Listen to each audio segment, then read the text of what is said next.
Good evening and welcome to TV Tuần San News of the Week. My name is Emma Doe. In what's making headlines this week, new information on the Vietnamese woman involved in killing Kim Jong-un's half-brother. A government inquiry into proposed drug injection facilities in Richmond. And Australian professors create a device to remove arsenic from Vietnam's drinking water. In this week's top story, more has been revealed about the identity of a Vietnamese woman suspected of helping to kill the North Korean leader's half-brother. Malaysian police believe the woman named Doan Thị Hương worked at an entertainment outlet but did not give details on her immigration status or where she was employed. A farming family in rural Vietnam say the woman is their daughter, but they have little knowledge of what their daughter has been doing since she left home a decade ago at age 18.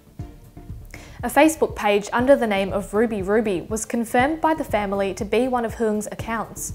It contains glamour photos and selfies, as well as pictures of her at parties and hotels.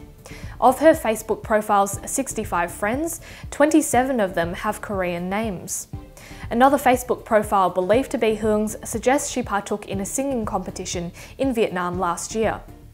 A South Korean police official told Reuters News that the police were looking into Hương 4-day visit to Jeju Island last November, but declined to provide further details. Hương remains under arrest by Malaysian police after she and an Indonesian woman wiped an unidentified liquid in Kim Jong-nam's face last week.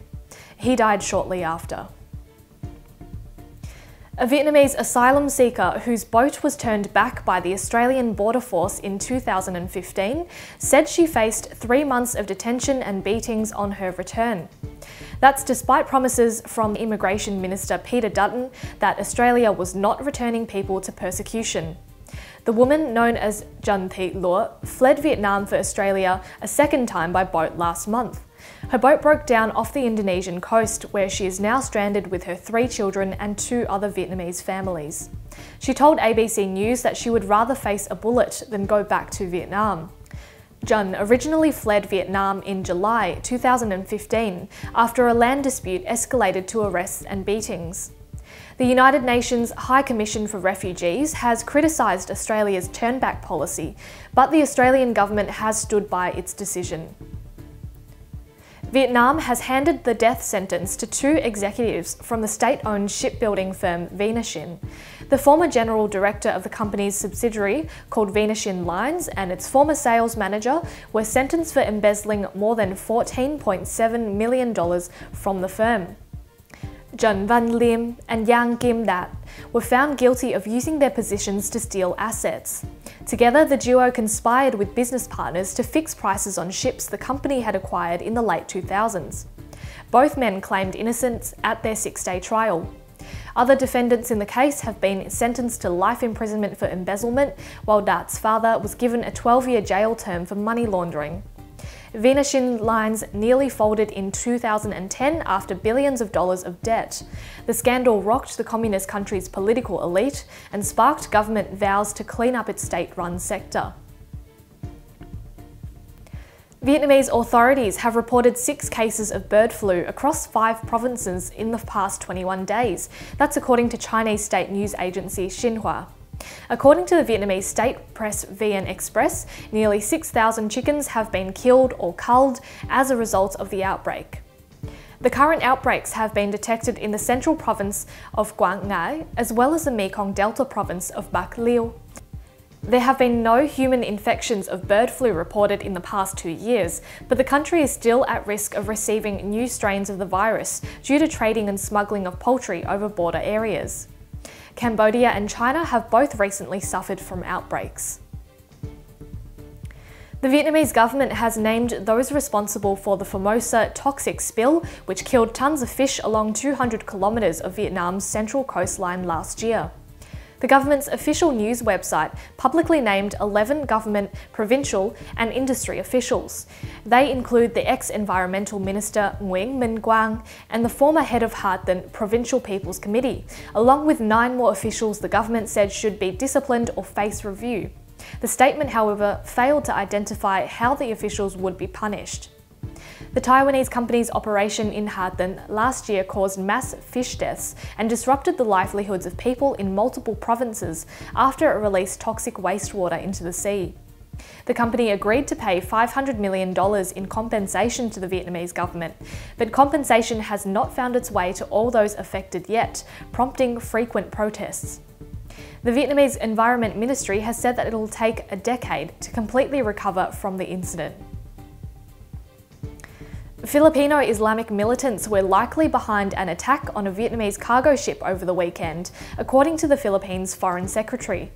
One crew member was killed and 6 others abducted when the Vietnamese boat was attacked by unknown gunmen on Sunday night. The assaults occurred near the southernmost Philippine island of Baguan, in a region notorious for similar activity. The Abu Sayyaf group has pledged allegiance to Islamic State fighters in Iraq and Syria. In recent years, the group has taken to boarding boats and seizing crew for ransom. Over to news in Australia. The Victorian government will begin an inquiry into a proposed trial of safe injecting rooms for heroin users in North Richmond. Premier Daniel Andrews has consistently rejected the trial, despite Victorian coroner Jackie Hawkins supporting the idea. She says they could reduce the risk of heroin overdose deaths. Yesterday, MPs voted for a committee to consider the issue.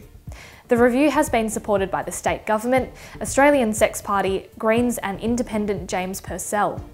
The proposed facility trial would be set up in North Richmond, where a large Vietnamese community is based. It's been reported that each year an average of more than 20 people die of heroin overdoses in the area. Vietnamese businesses on Victoria Street have always opposed the opening of an injection room in Richmond, saying that the rooms would affect their trade. The Greens will hold a community meeting in Richmond on March 14 to discuss setting up the supervised injection facility. An Australian company has been given the green light to build a $520 million waste treatment plant outside of Ho Chi Minh City. The Sydney-based company named Trisun Green Energy will build a facility to burn more than 40% of Ho Chi Minh City's garbage. Until now, most of Ho Chi Minh's garbage has been buried in landfill. The new plant will operate with renewable technologies, using plasma torches to incinerate waste and using the heat to generate electricity. Australian researchers at Sydney's University of Technology have received an award for their filtration system, which removes arsenic from drinking water. The team was led by Dr. Nguyen and Professor Visneswaran from the School of Environmental Engineering.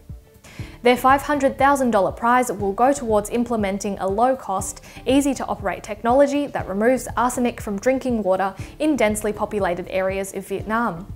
With around 20 million people, the Red River Delta region has a severe problem with contaminated water.